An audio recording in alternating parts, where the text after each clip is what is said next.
All right, looks like we are live. Happy Thursday, loves. If this is your first time checking out my Facebook Live, thank you so much for checking it out. My name is Dani LeBerry. I'm a virtual licensed psychotherapist and a happiness transformation coach. So I typically work with people who are feeling unfulfilled, unhappy, overwhelmed, anxious, stressed out, maybe a little down. Each month, I do a different topic, three different Facebook Lives. And last week, I did a Facebook Live on Social Work Month. We have a lot of different things going on for the month of March. Social Work Month. Tonight's Facebook Live is on Women's History. And next week's Facebook Live is on self harm awareness. So let's jump right in. So, women in mental health and emotions. Most of these mental health care professionals, just keep in mind, they were not allowed to vote, they were not allowed to hold office, but they still changed healthcare in major, major ways. So, my first person that I want to bring up is Melanie Klein. She was from about 1882 to about 1960. She was the founder of Kleinian psychoanalysis, and she was the first mental health professional to really look at children and to consider analyzing children. And the way that she developed that was through child therapy, using toys as a way to really see communication, intention, and neurosis of children. Someone else that I wanted to bring up tonight was Mamie Phipps Clark, PhD. She's actually Dr. Mamie Phipps. She was the first Black woman to receive a doctorate in psychology from Columbia University.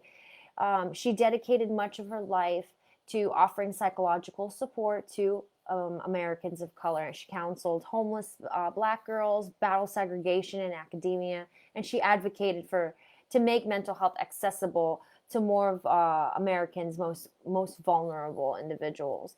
And the last person that I wanted to bring on was Uta Fritt.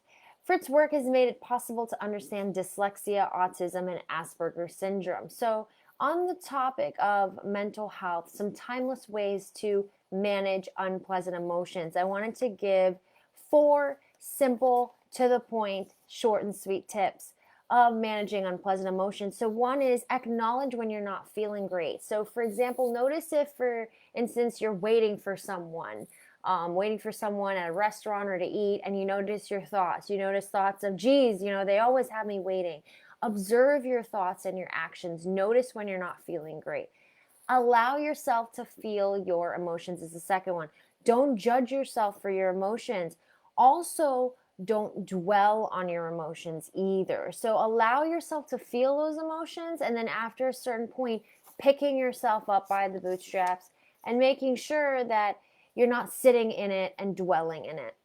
My third tip is expressing your emotions in a healthy way. Cry if you need to. Jot down your thoughts if you need to.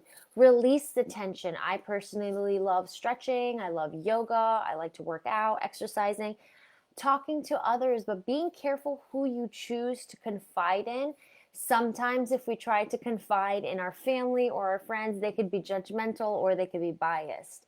So, acknowledge when you're not feeling great. Allow yourself to feel those emotions. Express your emotions in a healthy way.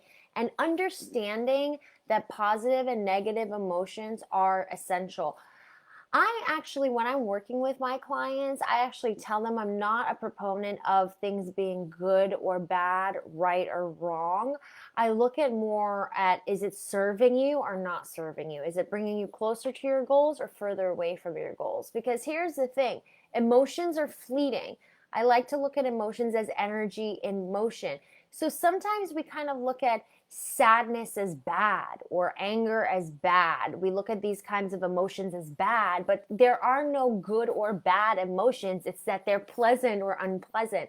When you feel unpleasant emotions, that could actually be a sign, that may be a signal that things either need to change with you or things need to possibly change with your environment. So, if watching this Facebook Live helped you in any way, As I always say, please feel free to share this Facebook Live, just so you know what I have coming up, some events going on. Every Sunday, for the last few Sundays, my boyfriend and I have been leading a book club group series on Don Miguel Ruiz and Don Jose Ruiz's Fifth Agreement. It's a free book club every Sunday from 6 p.m. to 7:30.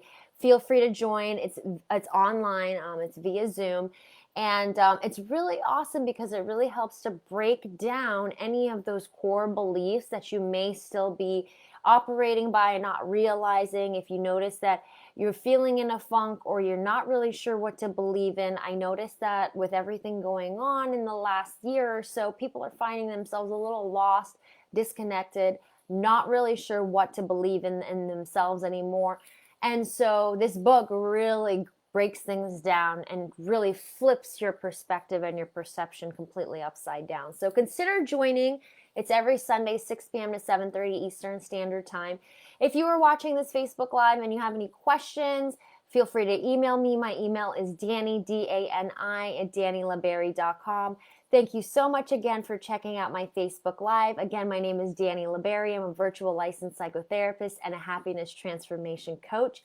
And I will see you on the next Facebook Live. Take care of yourself and have a great night.